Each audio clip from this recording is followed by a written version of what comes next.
Good morning সবাইকে। আজকে হচ্ছে এলা শহরে আমাদের দ্বিতীয় দিনের মতো থাকা, আর এখন আমরা একটা জায়গায় ঘুরতে যাব, তাই সকাল সকাল উঠে রেডি হয়ে তাড়াতাড়ি বেরিয়ে পড়ি। আমরা এখন যাচ্ছি 9 আর্চ ব্রিজে। খুবই খতরনাক জায়গা। আর এই যে বৃষ্টি যে শুরু হলো, এর আর শেষ নেই। শুরু থেকেই শুধু বৃষ্টি।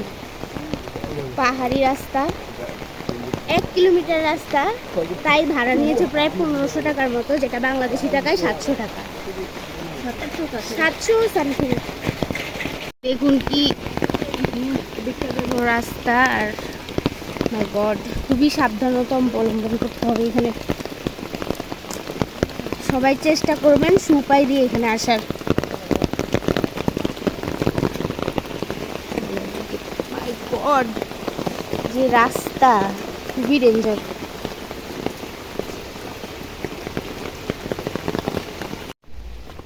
এত যে কষ্ট করছি কেন করছি সেটা হচ্ছে সামনে এই যে এতক্ষণ ধরে আমরা এত কষ্ট করে পাহাড়ি রাস্তা পার হয়ে আসলাম, কেন আসলাম সেটাই দেখাচ্ছি আপনাদের। Just look at that. এই ব্রিজটা কিন্তু একটা ওয়ার্ল্ড হেরিটেজের মধ্যে একটি ব্রিজ।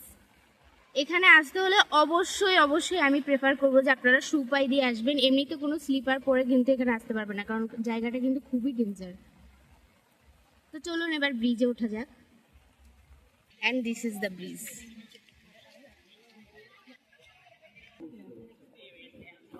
দেখুন, দিদি কিন্তু এই জুতা পরে এসেছে, আর ও কিন্তু হাঁটতে খুবই কষ্ট হচ্ছে ওর। মোটেও না। এই নেচারটা দেখুন।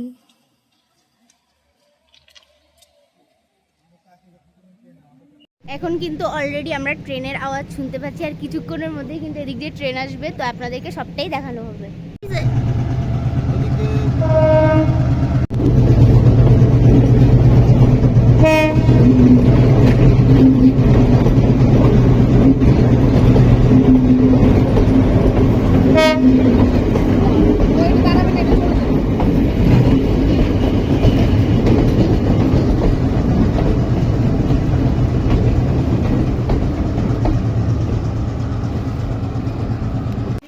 এই জায়গাটার ইতিহাস যদি আপনাদেরকে ছোট করে বলি, দ্বিতীয় বিশ্বযুদ্ধের সময় সমস্ত স্টিল তো যুদ্ধের সেখানে ব্যবহার করা হচ্ছিল। তো পুরো বিশ্বে হচ্ছে স্টিলের খুব সংকট পড়ে গেছিলো, কিন্তু সেই সময় এই ব্রিজটাও তৈরি করা লাগবে ট্রেন যাওয়ার জন্য। তো কি করবে তারা, কি দিয়ে একটি ব্রিজ তৈরি করবে, কারণ রড ছাড়া তো একটি ব্রিজ তৈরি করা অসম্ভব ব্যাপার, কারণ ব্রিজটা একটু শক্তপোক্তই হতে হবে যেহেতু ট্রেন যাবে। তো তখন তারা শুধুমাত্র পাথর দিয়ে এই ব্রিজটা তৈরি করেছে। আর সেই ব্রিজটা দেখুন এখনও ঠায় দাঁড়িয়ে আছে মাটির উপরে, আর প্রতিনিয়ত কিন্তু এখান দিয়ে ট্রেন যাওয়া আসা করছে এবং দর্শনার্থীরাও এখানে যাওয়া আসা করছে। আর এখন স্ক্রিনে যেই ট্রেনটা দেখতে পাচ্ছেন, এটা কিন্তু সেই ব্রিটিশ আমল থেকেই ট্রেনটা চলছে, আর তারা এটাকে রেখে দিয়েছে।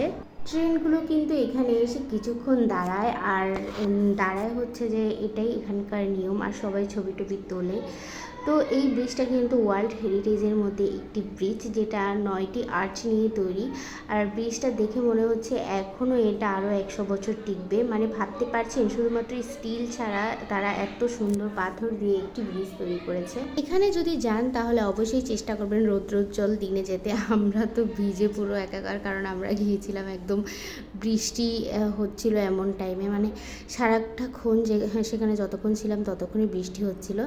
এখন যাচ্ছি আমরা আরেকটা জায়গায়, আর আপনারা আমার পিছনে কি মেঘ দেখতে পাচ্ছেন, সাদা সাদা। আসলে আমরা যেখান দিকে যাচ্ছি সেখানেও কিন্তু মেঘ ছিল। তো দেখুন এখন আমরা কোথায় এসেছি, আমাদের পিছনে কত সুন্দর একটা ওয়াটারফল, চলুন আপনাদেরকে দেখাই।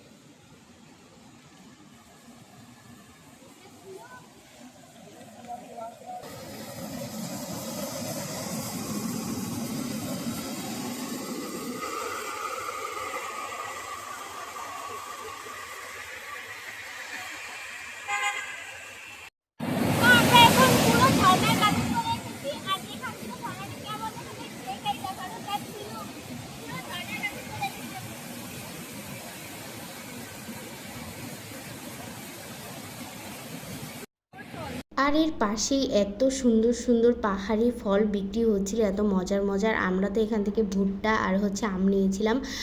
আম আর ভুট্টাটা একদম এক কথায় অসাধারণ ছিল, মানে একে তো বৃষ্টিতে ভিজেছিলাম, তার উপরে এই পাহাড়ি আম আর ভুট্টা খেয়েছিলাম গরম গরম, জাস্ট অসাধারণ। মেঘের রাজ্যে দাঁড়িয়ে ভুট্টা খাচ্ছি, মানে এক অন্যরকম ফিলিংস। যেখানে দাঁড়িয়ে আছি আমার আশপাশ দিয়েও আমার গা ছুঁয়ে মেঘ যাচ্ছিল, এই অনুভূতিটা বলে আপনাদের বোঝানো যাবে না। আর এরপর রাতে ডিসাইড করলাম যে আমরা রান্না করে খাবো, কারণ এখানকার খাবার এত দাম আর তার মধ্যে টেস্টও ভালো না।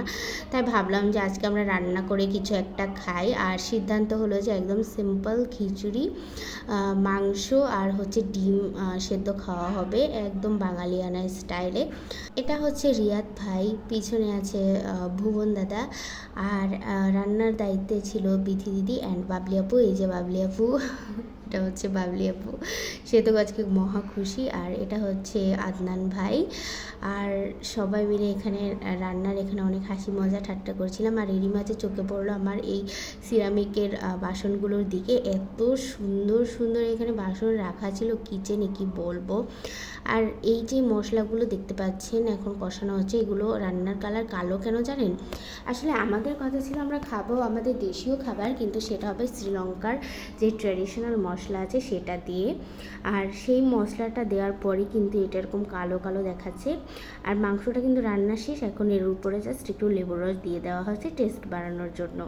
আর এখন এখানে খিচুড়ি রান্না করার প্রস্তুতি চলছে।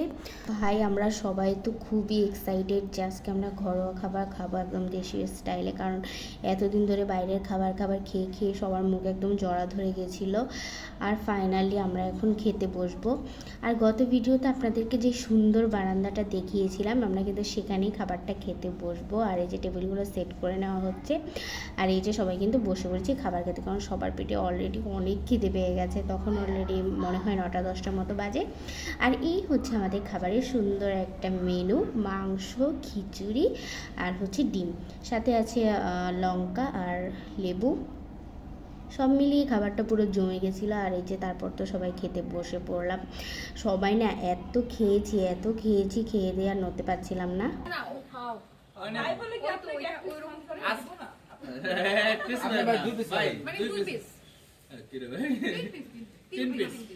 ঠিক আছে, সমস্যা নাই। কি রে ভাই, খাওয়া দাওয়া করে এমন করেন কি? একটু করতেছ না আপনারা? না না আপু, ভাই 4টা পেঁয়াজ কাটছে, ভাই 4 পিস। অসুবিধা নেই, ওকে ওকে। ইয়া চাবিটা দাও তো, তুমি না পালা ধোয়া লাগবে।